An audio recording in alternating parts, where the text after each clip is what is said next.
Hi, welcome to another episode of ColdFusion, where I cover anything in science, technology, business or history. In a world that's growing increasingly authoritarian, a platform that grants people the right to do and say what they please is a rarity. Amongst this backdrop, Telegram is a distinct oddity. It's commonly on the list of the 10 largest platforms in the world, but has just around 30 core employees. They've had no ongoing source of revenue until very recently, and Telegram exercises virtually no content moderation except illegal content and calls for violence. Telegram markets itself as a company platform that's available to all, regardless of politics or ideology. Telegram's Russian founder, Pavel Durov, states, quote, "For us, Telegram is an idea. It is the idea that everyone on this planet has the right to be free." So what is Telegram, and who is its founder, and is it a safe platform to use? In this episode, we'll take a look. You are watching ColdFusion TV.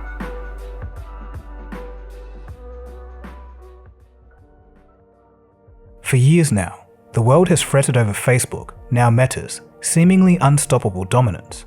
The firm has relentlessly neutralized its competitors either by acquisition or elimination, not to mention the subjugation of politics, culture, and every facet of intimate life, crushed and tossed around by the priorities of an algorithm built for ad sales. Escalating privacy scandals and disingenuous apologies have only left a sour taste in people's mouths. But recently, in the past year or so, Mark Zuckerberg's empire has begun to look a little more vulnerable. Lawmakers have increasingly rallied against it, investors are losing confidence, and network outages have only made things worse for the firm. Because of all of this, Telegram, with its tiny staff, has emerged as one of the greatest beneficiaries of all of these stumbles. Telegram gained a record 70 million new users during a nearly 6-hour Facebook-long outage in October. According to the specialist firm Sensor Tower, Telegram became the 5th largest downloaded app, up from number 56 in the United States. So what is Telegram exactly? Telegram is a chat instant messaging service. The service also provides voice calling, file sharing, and several other features. In January of 2021, Telegram surpassed 500 million active users. It was the most downloaded app worldwide in January of 2021, with 1 billion downloads globally. In his early descriptions of Telegram, founder Pavel Durov often cited Edward Snowden's revelations about government spyware and claimed that he made the app over worries about government surveillance in Russia, which is why, apart from the ordinary chat feature, the Telegram messaging app also has a secret chats function. A function which uses end-to-end encryption and stores messages locally on users' devices. As we'll later see, all may not be as it seems with this feature.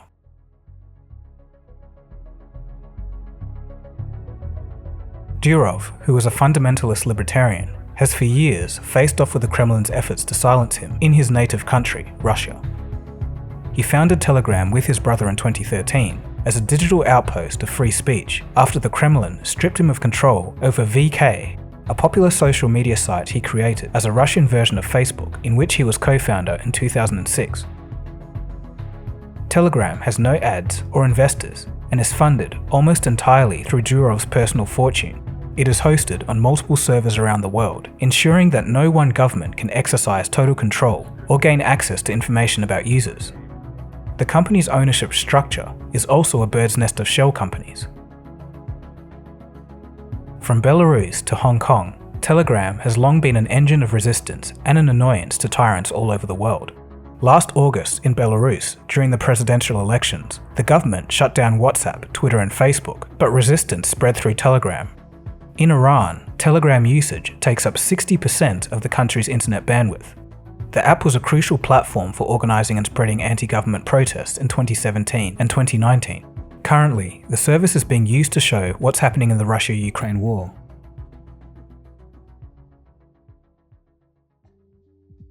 Telegram is extremely popular in Asia, Latin America, and increasingly in Europe.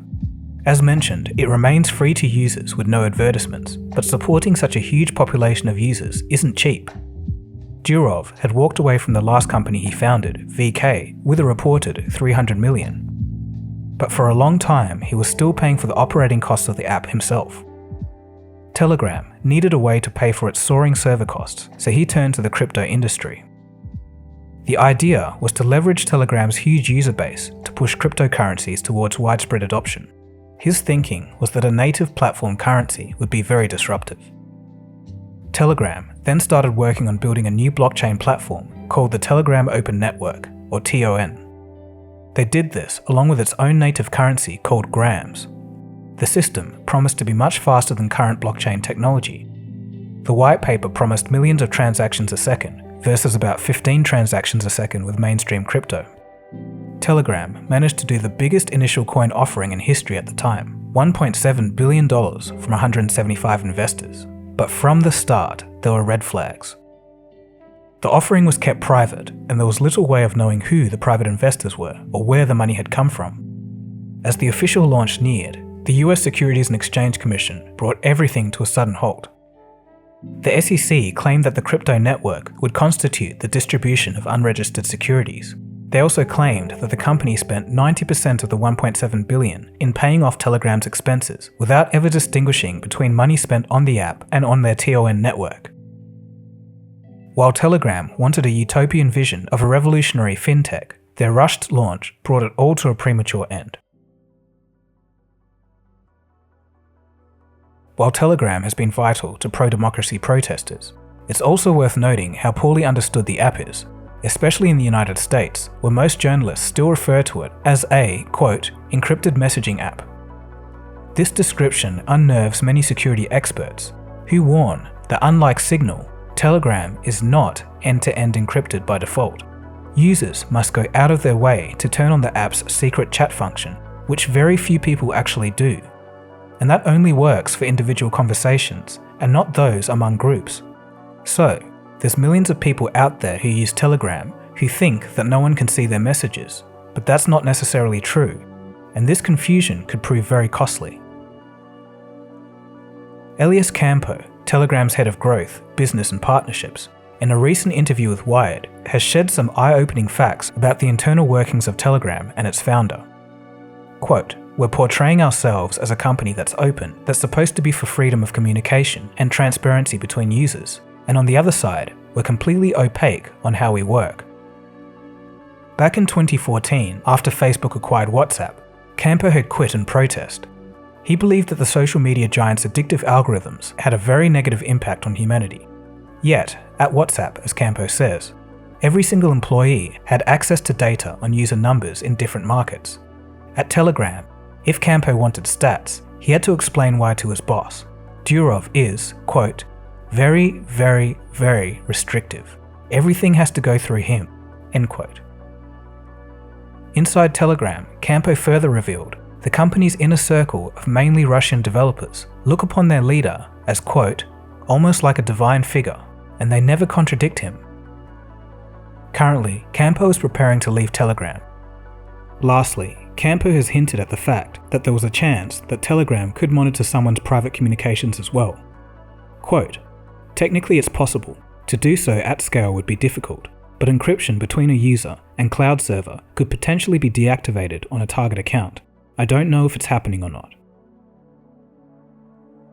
So in conclusion, while Telegram does sell itself as the app of privacy, there may need to be some more careful consideration in how it's used.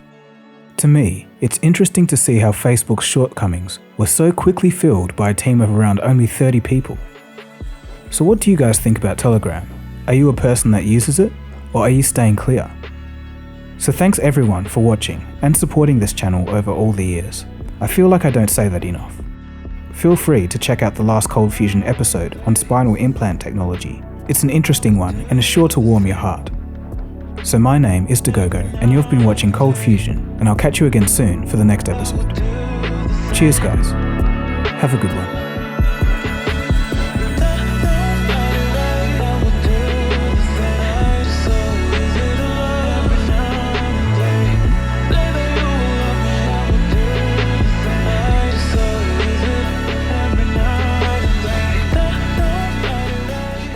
ColdFusion. It's new thinking.